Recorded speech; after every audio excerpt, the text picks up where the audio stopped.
Ya udah, entar gue kirim. Setelah menentukan titik temu di rest area yang ada pom bensin dan toilet umum, Shania memarkir mobil perlahan. Ia menoleh ke arah Garvin. "Om, aku ke toilet bentar ya." Garvin hanya mengangguk lemah. Ia sempat ingin mengantar, tapi tubuhnya masih terasa berat dan lunglai. Shania membuka sabuk pengaman, keluar dari mobil, lalu bergegas menuju toilet umum. Selesai, ia keluar dengan langkah cepat. Tapi tiba-tiba, cantik, nabrak dikit dong, seorang pria dengan wajah selengean pura-pura menabraknya. Senyum miring terukir di bibirnya. "Kenalan, yuk." Shania mendengus kesal. Nggak tertarik. Namun si pria justru makin maju, tatapannya penuh percaya diri. "Masa sih? Paling nggak kasih tahu nama lah." Tangannya mulai terangkat, hendak menyentuh pipi Shania. Seketika tatapan mata Shania berubah tajam. Dalam sepersekian detik, kakinya melayang ke arah selangkangan pria itu. Si pria langsung jatuh berlutut, melotot sambil memegangi bagian tubuhnya.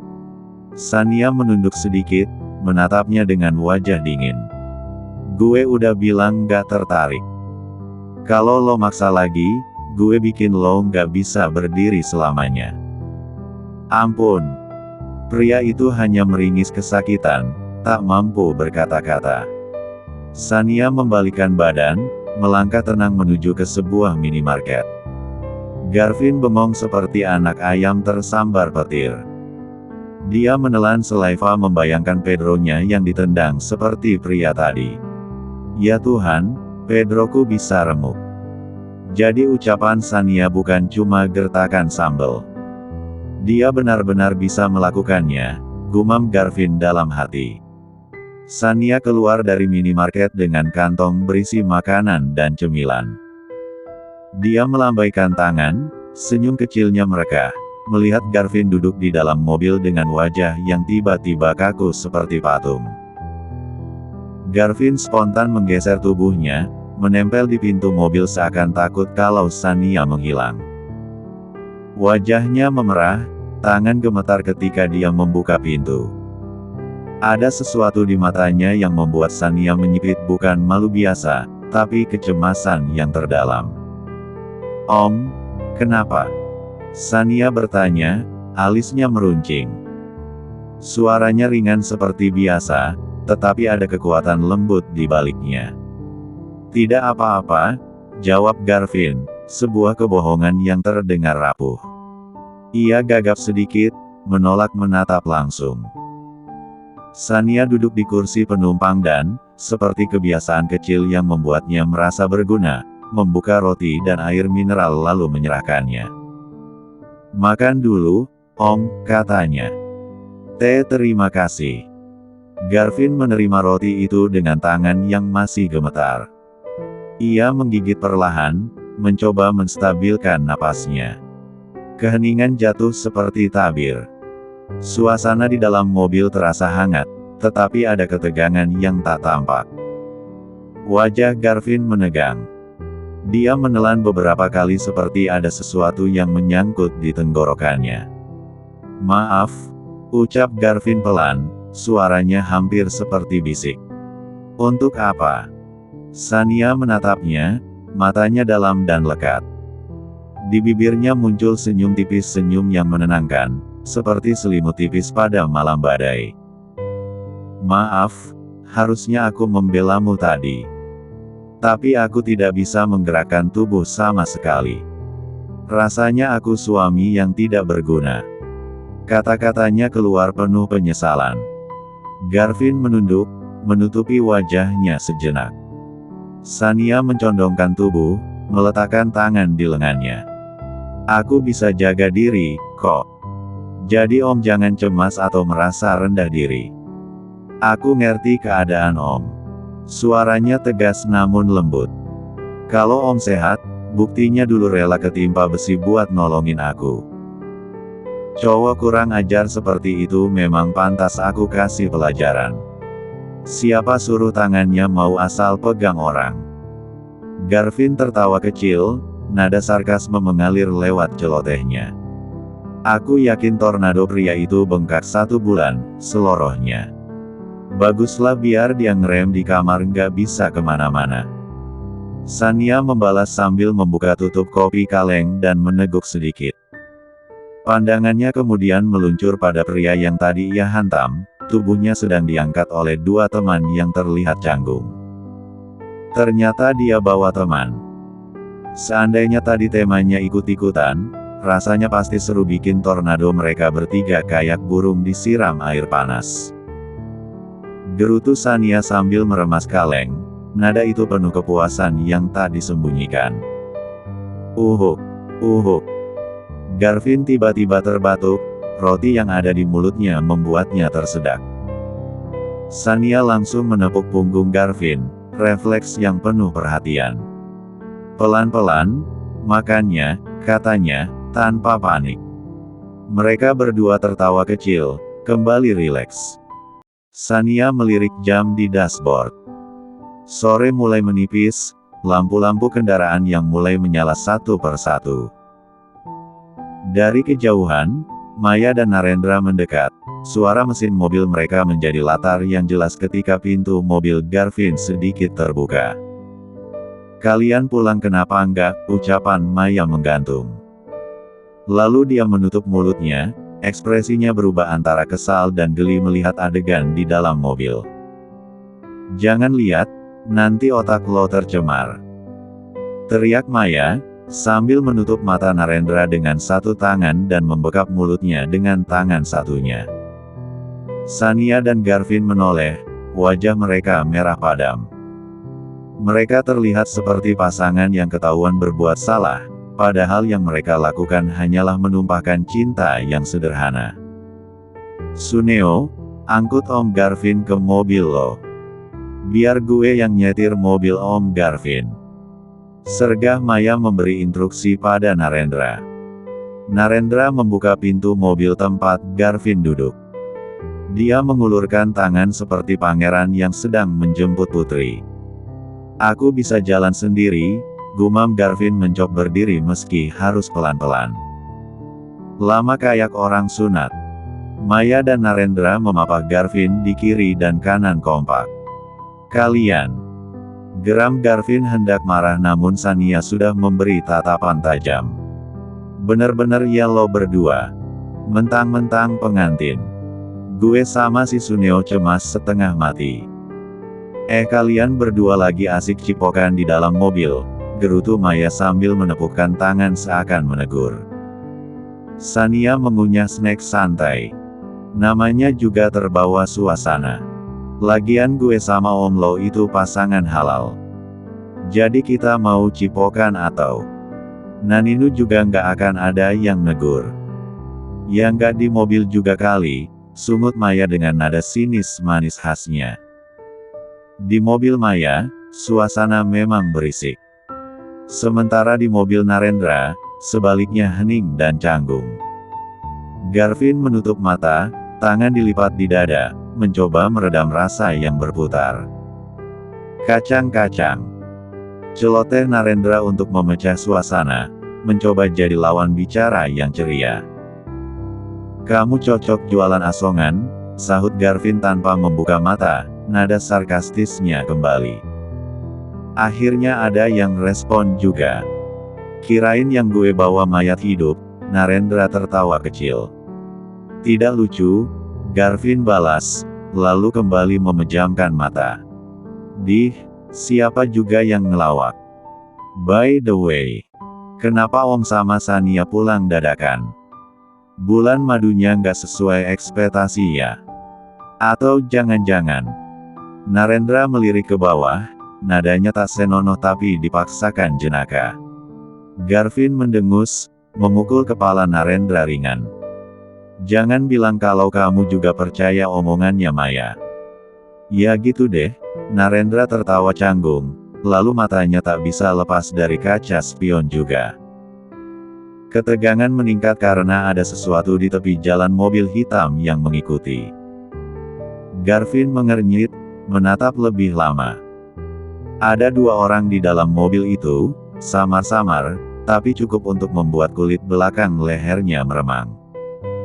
Om, kayaknya mobil gue ada yang ngikutin deh. Narendra menunjuk ke belakang lewat kaca spion. Suaranya menurun, berubah dari canda menjadi waspada. Siapa mereka? Garvin duduk bersandar di kursi penumpang, matanya menatap kaca spion tengah dengan intens. Alisnya mengerut. Mobil hitam dengan kaca gelap itu sudah mengikuti mereka sejak keluar dari rest area. Sesekali jaraknya mendekat, lalu kembali menjauh, seolah tidak ingin terlalu mencolok. Tangannya merogoh ke dalam saku jaket hangatnya, mengeluarkan ponsel. Ia menekan nama Tristan tanpa ragu. Suara asistennya itu langsung terdengar, tergesa-gesa dan penuh kecemasan. Pak Garvin. Bagaimana keadaan, Bapak? Tadi pagi Nona Sania menelpon saya. Menanyakan soal fobia Anda. Saya minta maaf karena memberitahu tentang fobia yang pernah Anda alami. Bukan itu, potong Garvin cepat, suaranya rendah tapi penuh tekanan. Ada mobil yang mengikutiku sejak tadi. Aku tidak tahu siapa mereka. Suasana di dalam mobil seketika membeku. Narendra, yang duduk di kursi belakang, menegakkan tubuhnya. Tangannya refleks mengusap wajah dengan kasar, frustasi sekaligus panik. Tristan di seberang sana terdengar menghela napas berat. Kirim lokasi sekarang, Pak. Saya perlu tahu titik pastinya. Garvin menatap layar ponsel sejenak lalu menjawab datar, bukan hanya lokasi mobilku, tapi juga posisi mobil yang mengikuti dari belakang. Aku kirim sekarang. Jari-jarinya cepat bergerak di layar. Narendra tidak tahan lagi. Om, siapa orang itu? Kenapa mereka ngikutin kita? Suaranya penuh ketegangan. Garvin menoleh sekilas, sorot matanya tajam meski tubuhnya masih terlihat lemah. Aku tidak tahu siapa mereka. Aku bukan dukun atau cenayang. Narendra ternganga, lalu mengusap tengkuknya sendiri dengan gelisah. Lalu kita harus gimana? Ini tuh kayak adegan film action, Om. Mobil kita dibuntuti penjahat. Gimana kalau mereka pembunuh bayaran? Garvin menarik napas panjang, berusaha tidak terpancing oleh kepanikan Narendra. Jangan berlebihan. Panik tidak akan menyelesaikan masalah. Gimana gue nggak panik, Om? Narendra menepis, hampir berteriak. Om tenang banget seolah nggak ada apa-apa. Gue yang bawa mobil kayak lagi dikejar penjahat. Gimana kalau mereka bawa pistol? Tanpa menanggapi panjang, Garvin membuka daftar kontak dan menekan nama Maya. Sesaat kemudian layar dashboard mobil menampilkan panggilan masuk. Maya yang tengah menyetir bersama Narendra buru-buru menyentuh tombol jawab. Ya, Om, kenapa? Suaranya sedikit tidak jelas karena sedang mengunyah cemilan. Garvin menatap layar dashboard di mobilnya, bibirnya bergerak pelan. Apa istriku tidur? Uhuk, uhuk. Seketika Maya tersedak makanan hingga terbatuk-batuk. Narendra yang duduk di sebelahnya refleks menepuk-nepuk punggungnya. Om, ngomong apa sih? Maya masih batuk, wajahnya merah. Sementara itu, Sania yang baru saja memejamkan mata di kursi penumpang langsung membuka mata lebar-lebar. Wajahnya panas membara, jantungnya berdetak lebih cepat. Aku nggak tidur, Om. Ada apa? Suaranya dibuat tenang walau jelas ada rona malu di pipinya. Dengan nada lemah tapi serius, Garvin berkata, ada satu mobil yang mengikuti kita dari belakang. Aku minta kalian tetap tenang. Keheningan menyelimuti sambungan telepon. Beberapa detik kemudian, Maya menjerit histeris sambil menepuk setir. Gila. Beneran ada yang ngikutin kita. Siapa? Jangan bilang mereka penjahat. Sania menoleh malas, memutar bola matanya. Astaga, Maya. Bisa nggak lo jangan drama dulu? Dari seberang telepon, Garvin menghela napas berat. Baru saja aku minta tetap tenang, sekarang malah teriak-teriak, gumamnya penuh lelah. Sania mengernyitkan kening, lalu menatap Garvin dengan sorot khawatir. Om, apa Om tahu siapa yang ngikutin kita? Garvin menggeleng pelan. Tidak. Aku juga tidak tahu. Aku sudah hubungi Tristan untuk cari tahu. Kita tunggu saja. Maya masih ngos-ngosan di seberang sana, suaranya meninggi. Gimana kalau itu orang jahat? Gimana kalau mereka bawa senjata? Duh, Om, aku belum siap mati muda nih. Sania menahan diri untuk tidak membentak balik. Ia menarik napas, mencoba tetap berpikir logis. Om, apa mungkin itu orang suruhan Mama yang dari hotel? Mungkin mereka diminta buat jagain kita. Garvin menatap Sania serius, menggeleng ragu. Kalau itu anak buah Mama, aku pasti tahu jenis mobilnya. Lagi pula Mama tidak pernah menyuruh orang diam-diam begitu. Kalaupun iya, pasti beliau sudah telepon lebih dulu. Sania menggigit bibirnya, mulai merasakan suasana yang semakin mencekam. Maya menegang di balik setir, wajahnya mendadak pucat pasi. Suaranya bergetar, nyaris histeris. Terus kita harus gimana? Siapa mereka sebenarnya, Om? Jangan bikin aku takut dong. Garvin hendak menjawab, namun tiba-tiba. Brak. Mobil yang dikendarai Narendra tersentak keras. Benturan dari belakang membuat seluruh tubuh mereka terguncang. Bangsat kita ditabrak. Umpat Narendra sambil menghantam setir. Wajahnya memerah, urat di lehernya menegang. Dari ponsel yang tersambung telepon, Sania bisa jelas mendengar suara gaduh itu. Om, itu mobil beneran nabrak dari belakang. Suara Maya nyaris menjerit. Dia melirik Sania dari kursi penumpang, wajahnya penuh panik. Lo kok masih tenang aja sih, Sania? Gue sumpah takut banget nih. Sania mendengus, melotot ke arah Maya dengan tatapan dingin yang membuat sahabatnya itu langsung bungkam. Bibir Maya merapat-rapat, jelas ia tak berani lagi bersuara. Om, kata Sania tegas, menoleh ke arah Garvin. Bawa mobilnya jalan duluan. Jangan nungguin kami. Garvin segera menggeleng. Tidak. Aku tidak akan meninggalkan kalian di belakang. Itu sama saja aku lempar kalian ke mulut harimau. Aku tidak mau kamu atau Maya dalam bahaya. Narendra, meski wajahnya tegang dan keringat dingin bercucuran, ikut menimpali.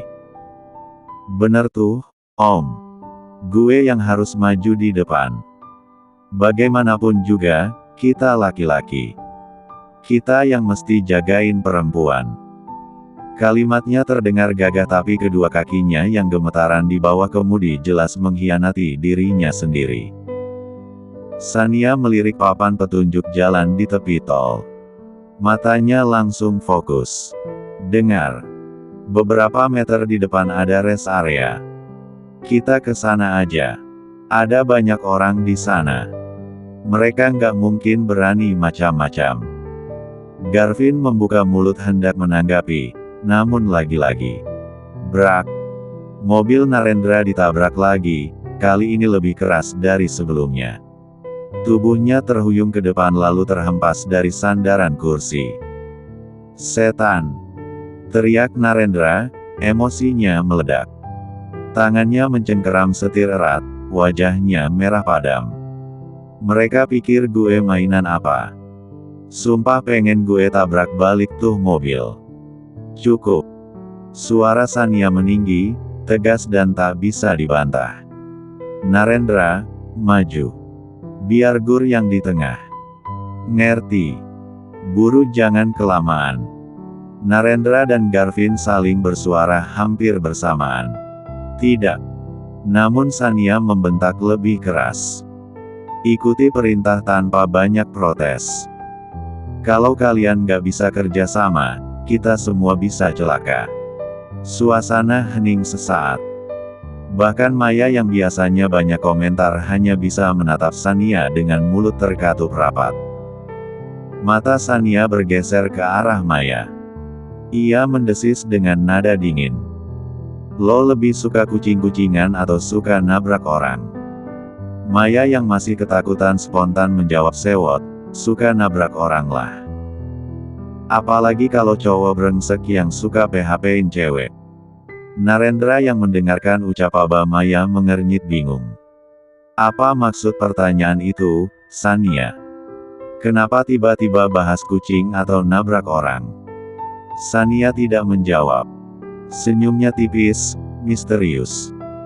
Matanya fokus ke jalan, otaknya sedang menyusun rencana yang bahkan belum sempat dipahami Garvin. Narendra menatap Garvin bingung setengah frustasi. Alisnya terangkat tinggi. Bentar-bentar. Siapa yang PHP-in lo? Kok lo bawa-bawa PHP segala? Katanya seraya menancap pedal gas, mobilnya melaju di sisi kanan dengan kecepatan tinggi. Maya mendengus. Ya nggak usah lo urusin. Fokus aja. Sementara itu, Sania memberi kode dengan tangannya ke arah Maya. Mata Maya membelalak, tapi dia langsung paham. Ia mengurangi kecepatan, memberi ruang. Dalam hitungan detik, mobil penguntit yang tadinya membuntuti Garvin sekarang justru berada di tengah, terjepit di antara mobil Garvin dan Maya. Narendra tiba-tiba ngakak. Oh, jadi ini maksud lo, Sania. Gue baru ngeh sekarang. Tawa itu bercampur adrenalin, wajahnya seperti baru sadar sedang main game kejar-kejaran sungguhan di jalan tol. Sania. Garvin menoleh cepat, wajahnya pucat. Jangan bertindak ceroboh, tolong dengarkan aku. Suaranya penuh kecemasan. Namun Sania sudah mengambil alih. Dengan satu sentuhan, ia memutus sambungan telepon. Main kucing-kucingan. Sania bergumam lirih, matanya tajam ke depan. Brak. Maya menabrak bagian belakang mobil penguntit. Tubuh mereka sedikit terhentak, tapi Maya tertawa keras. Mampus lo. Serunya girang. Wajah panik dan pucat yang tadi melekat di wajahnya kini lenyap total, berganti dengan ekspresi puas jiwa barbar Maya bangkit kembali. Lagi, Maya. Perintah Sania cepat. Siap, bos. Maya menginjak gas dan, brak. Menabrak lagi mobil itu dari belakang. Suara umpatan terdengar dari dalam mobil penguntit. Mereka jelas panik, tak menyangka posisi mereka terbaca. Goblok. Mereka tahu posisi kita. Teriak pria di bangku belakang mobil hitam itu. Kita kejepit. Apa yang harus kita lakuin sekarang? Tanya seorang lagi panik.